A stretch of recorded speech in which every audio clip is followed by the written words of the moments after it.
lọ́jọ́ àbámẹ́ta ìyẹn ọjọ́ sátidé ọ̀sẹ̀ tó kọjá tí í ṣe ọjọ́ karùn-ún oṣù kẹwàá tá a wà yìí ní ààrẹ Bọ́lá Ahmed Tinubu ló bá àwọn àgbààgbà Yorùbá pàápàá àwọn àgbààgbà ẹgbẹ́ òṣèlú All Progressives Congress tó jẹ́ ẹgbẹ́ òṣèlú ẹ̀ ló máa bá wọn ṣe ìpàdé ní ìpínlẹ̀ Èkó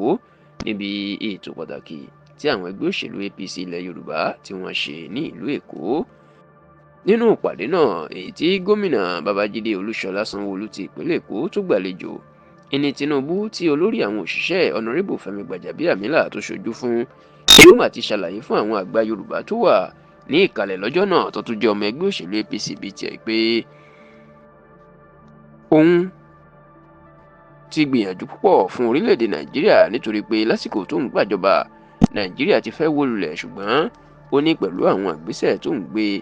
ó jẹ́ kí Nàìjíríà dúró báyìí tí kò tíì ṣubú lulẹ̀. Tinubu jẹ́ kó di mọ̀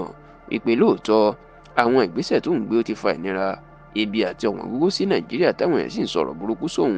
ṣùgbọ́n ó lóun mọ̀ dájú wípé ní ọjọ́ iwájú bí àwọn èso nǹkan tó ń ṣe tó bá bẹ̀rẹ̀ sí ní hù ó ní àdúrà ńlá làwọn èèyàn yóò máa fi ràn wọ́n lọ́wọ́ kódà ó ní níṣe ni wọn yóò máa kan sára sùn pé àwọn òrìlú tòun rí.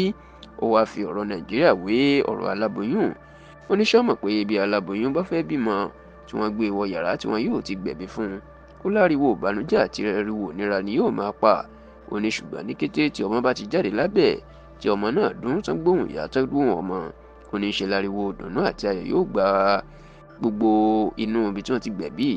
tí àwọn èèyàn yóò sì máa kí ìyá ọlọ́mọ kú oríire. Ó ní ọ̀rọ̀ náà lòun lè fi ṣàkàwé ọ̀rọ̀ Nàìjíríà báyìí ó lásìkò ìrọbí ìrìn Nàìjíríà wà ṣùgbọ́n tí wọ́n bá ti bí ọmọ náà tán láyọ̀ àti àlàáfíà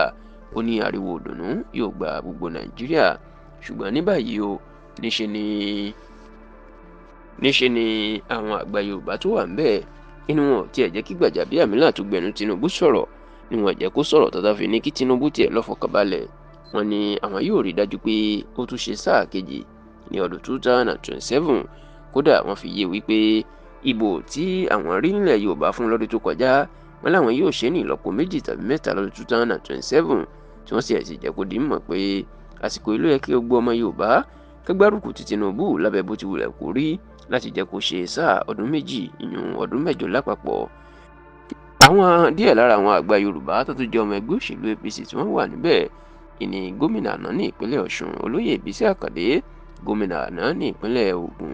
olóyè Olúṣẹ́gun Ọ̀ṣọ́bà, gómìnà àná ní ìpínlẹ̀ Ọ̀ṣun Alhaji Gbóyèga Oyètọ́lá, gómìnà àná ní ìpínlẹ̀ Èkìtì ọ̀mọ̀wé Káyọ̀dé Fáyẹmí, gómìnà àná ní ìpínlẹ̀ Ògùn sẹ́nítọ̀ Ìbíkúnlé Amósùn, bẹ́ẹ̀ ni alága ẹgbẹ́ òṣèlú APC ilẹ̀ Yorùbá